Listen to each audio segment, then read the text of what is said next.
But you and the girls have actually been working together since 2008 for A Beautiful Mess. That was the first time you wrote a song together. For folks who don't know much about Raining Jane, can you tell us a little bit about them and what they contribute to your music? Well, I first met Raining Jane in 2006. We were both at festivals, and they played early in the day. I saw their set. I loved how they interacted with the audience.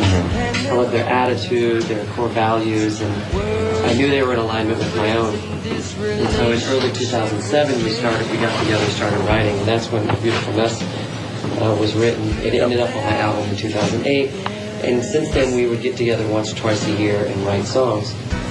And last year we decided to go all in and create an album together. They inspire me. Their work ethic is something that I admire, and they lift me up. I'm not sure that I would have released an album this year were it not for Raining Jane. So very grateful for them. And plus, they've never toured the world. Right. So they're visiting many, many regions and an entirely new style of touring. So they bring with them a freshness and a gratefulness that sometimes I might forget because I've been doing this for so long. So they remind me to have fun with it. In fact, their motto is, if you're not having fun, you're not doing it right. Yeah. Well, they're actually a huge success for an indie band in the States. I know that they're doing very well. They've signed 120-something concerts. But at the same time, for you yourself, from Mr. A to Z, by the way, I think that took a lot of us a long time before we figured out that Mr. A to Z is Mraz. And so the playfulness in your lyrics, they've kind of toned down a little bit. You seem to have been developing some parts of your life. Can you tell us a little bit about where you are right now? Sure. Well, what I didn't anticipate as a writer was for writing to assist me in personal development or spiritual development. And so my writing began to reflect coming of age. And I think when I look back at my early catalog and see the way I was writing, it was, at its core, it was always joy and love, but the messaging may have been, hidden through ego and excitement, wanting to meet girls, wanting to travel, just a little bit of attitude as well. And I would use playfulness in words, almost as gimmick, to get a laugh, or it was fun tongue twister, it was fun to sing. But now what I really feel, I love singing, positive vibrations. I love singing mantras. I love singing songs that I feel heal my soul, heal my heart, and take me on a journey of self-improvement, that type of theme. And I find that I feel like I'm being of service through music now, in this style. Less so than when I say I'm going to geek into pink.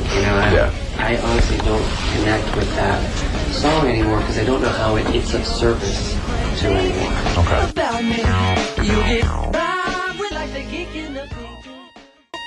Rumors, actually more than rumors by now, are spreading that you might be wrapping up your tour life and you might be entering the next stage in your performing life. What is ahead of you in your career? I don't know. I'm pretty sure music will always be with me. Yeah. It's the career part that doesn't drive me any longer. My motivations have changed through the years. I look forward to continuing to work with other artists who are on the career path. But aside from music, I see myself getting into yoga. I see myself spending more time on the farm and maybe inspiring others to get involved with urban farming. Other ways that I feel I can be of service. Okay. Certainly if I'm able to download some profound message, I'll continue to put music out there. Of course. But we're only on this life for one precious opportunity, and so I want to take a little bit of time to explore some other interests. You want to put your hands in the soil and really look down and see what you can cultivate. I really That's do. What you're saying. Yeah. I've seen what can happen if you put energy into music. Yeah. I can see the love you get back, but there's energy I want to put into other projects as well. Well, yesterday was Thanksgiving, and you posted a picture on your Instagram, I think, of you, Right. you know, working in a farm. Yeah. So that seems to be what you enjoy doing, you know? It's what I enjoy. It's old-fashioned, Yeah. but traditional farming actually has environmental benefits that I think are necessary, and there's skills necessary, I think, for communities and, if not our entire culture. Looking up,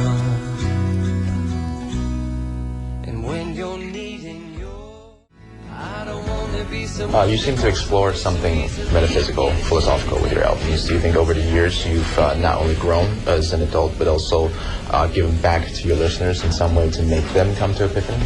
I hope so. I mean, I don't have any attachment on or expectation on what I think the listener's outcome is supposed to be.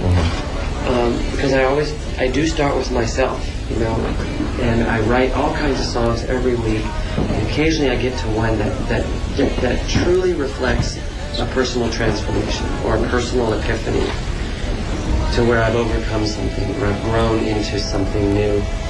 And that's the kind of stuff that I strive to put on my records, because I know I'm not alone in life. And in life there's going to be despair.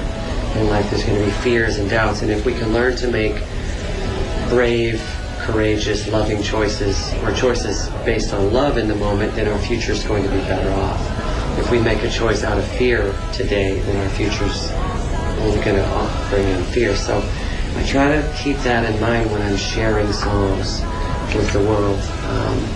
You know, I don't think I'm complete in my journey. You know, there's still plenty of things I'm afraid of, I'm nervous about, and there's plenty I know that I don't know that I don't know. Does that make sense? Yeah. So, but yes, I feel there's definitely an evolution through the albums.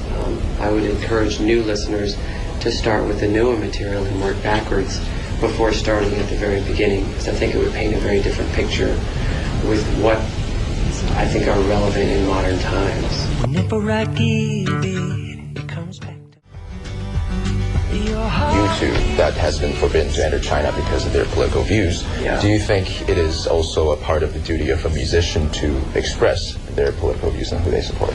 Yeah, yes and no, because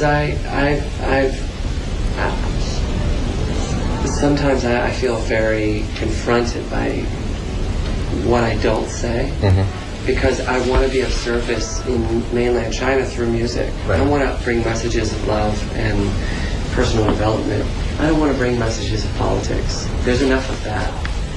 But at the same time, it does go against some of my personal integrity. But I know if I were to be super outspoken politically, and I didn't have an opportunity to go to China to perform for young people in Guangzhou or Shanghai or Beijing, whatever, then that would be less of a service. Right. Because I think it's more important to unify through music than it is to just be another speech maker. Before it's automatic habit of returning to you, I know it's gonna be a good. Well, I got 3 questions. You got to give me a 2-second answer. What is a Jason Mraz book right now? What are you reading? I'm reading The Invisibility of Success by Daniel Quinn. Really? Okay. What is the last record you listened to but that is not yours? Oliver Arnold's. I don't know the title of it because he's Icelandic, so it's an Icelandic word. Okay. But it's beautiful. It's piano, strings, drums. It's a beautiful orchestration. Okay. 3rd one, if you didn't have to perform all night, what paints a Jason Mraz Saturday and Sunday evening here in Taiwan? Oh, gosh. I'd probably find a nice cup of tea, read a book, take a bath, do some yoga. I would take it easy. Okay. Yeah. Maybe find a nice restaurant or two. Oh, Yeah. we'd like to make some recommendations if possible. Okay. From the dirt, I can see from the depths of my readjusting eyes a reflection of yes.